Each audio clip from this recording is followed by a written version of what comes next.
तो जैसे प्रातः काल से सायंकाल तक की हर व्यक्ति की अपनी एक दिनचर्या होनी चाहिए। ऐसा नहीं कि आज हम 4 बजे उठे, कल 7 बजे उठे, पर फिर मन को आप कंट्रोल नहीं कर पाएंगे।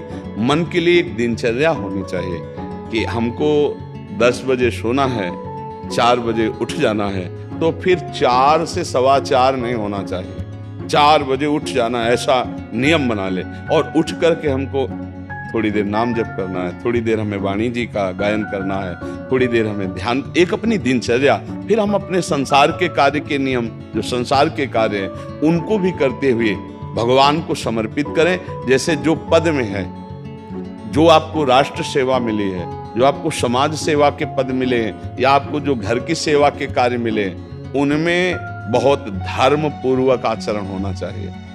अगर आप अधर्म आचरण करते हैं, अपने पद का दुरुपयोग करते हैं, तो आप सुबह जग करके थोड़ा माला चला लीजिए, फिर भी आपका कल्याण नहीं होगा, क्योंकि आप अपने पद का, अपने सेवा का दुरुपयोग कर रहे हैं। जैसे हम जानते हैं कि अधर्माचरण है, ये अधर्मी है, हमें पता है दोषी है, और वो हमको कुछ धन दे देता है, और हम उसको मुक्त करवाने की बात सोचते हैं, और जो निर्दोष है उसको फंसा देते हैं। अब तुम चाहे जितना माला चलाने की कोशिश करो या दान पुण्य करो, वो तुम्हारा अधर्म आचरण, वो अधर्म का धन तुम्हें सतमार्ग में नहीं जाने देगा। नियम लेना चाहिए कि जिस पद में है, जिस धर्म में है, जिस कर्तव्य में है, चाहे कुछ भी हो जाए, हम अपने कर्तव्य से विमुख नहीं होंगे। जितना जब महान है, उतने कर्तव्य महान है। दोनों बातें समझना है। जब माला फेरा और इसके बाद बेईमानी, अधर्माचरण,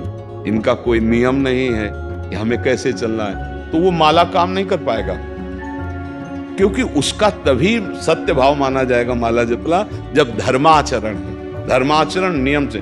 बोले वो बड़े कट्टर नियम वाले हैं, उनको घूस नहीं है, आप उनको भयभीत करके नहीं काम करवा सकते, प्रलोभन में काम नहीं करा सकते। ये हमारी गृहस्थी है ना, तो गृहस्थी के पालन के लिए धन चाहिए, और धन के लिए हम धर्म को आगे रखें, धन को नहीं। धर्म को, हमारा कर्तव्य क्या, प्रायः जैसे पूज्य बाबा ने कहा, आज हमारे देश में बहुत दुर्दशा हो रही है। दुर्दशा हो रही, क्यों?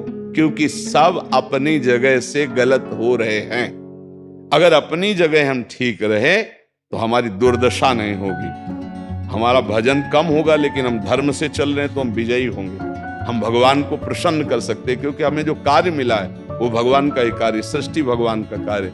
जैसे नए बच्चे कुछ वकालत पढ़ रहे थे, तो यहाँ के प्रश्न किया था कि हम जानते हैं कि वो दोषी नहीं है, हम जानते हैं कि वो दोषी है, पर दोषी हमें पैसा दे रहा है, तो हम वकालत पढ़ी इसीलिए, हम उसको जिताएंगे, तो ये क्या कोई पाप है? तो उनका खुला पाप है।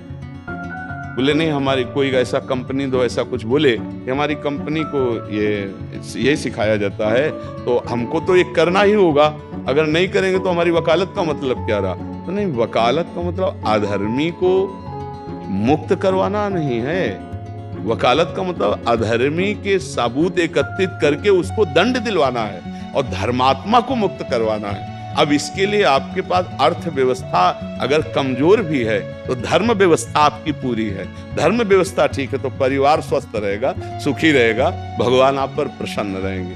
अच्छा, फिर हमने तर्क रखा कि जैसे आपकी बहन के साथ कोई गलत व्यवहार करे, आपको पता है, और वो आपको 10 लाख रुपया घूस दे, तो क्या आप उसका पक्ष लेंगे? नहीं, तो फिर दूसरी बहन के साथ किया। अब यहां विचार करना है ना, अपने भाई का अगर कत्ल किए हो, मुझे पता हो कि ये दोषी है, तो क्या हम पैसे से उसको मुक्त करने देंगे? लगेगा कि जान की बाजी लगा देंगे, और तुम्हें हम ऐसे ही एक गरीब आदमी की किसी ने हत्या की, तो आपका पक्ष बनता है। पर ये ज्ञान कहाँ मिलेगा? बिना अध्यात्म के ज्ञान तो मिलेगा नहीं। ज्ञान तो इस बात का मिला कि कैसे पैसा कमाया जाए। अच्छा, वो पैसा यदि अधर्म से आया है तो आपकी दुर्दशा कर देगा, आपकी बुद्धि भ्रष्ट कर देगा। तो जो बाबा कह रहे हैं कि आज हमारे समाज की बड़ी दुर्दशा हो रही, उसका कारण यही है कि हमें अध्यात्म का ज्ञान नहीं, हमें धर्म का ज्ञान नहीं, और बड़ी बड़ी गलतियां हो जाती हैं। बिल्कुल पता है आदमी निर्दोष है, और हम धन के प्रभाव से उसको दंड दे देते हैं। वो दंडा भगवान जब आपको पलट कर देंगे, तो आप सह नहीं पाओगे, उसका परिणाम बहुत बुरा होता है। तो इसलिए समाज को चाहिए अपने अपने कर्तव्य का पालन करते हुए एक नियमावली बना ले।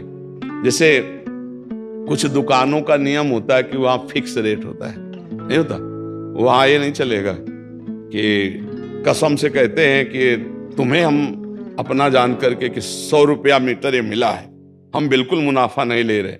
नहीं, झूठ क्यों बोल रहे हो?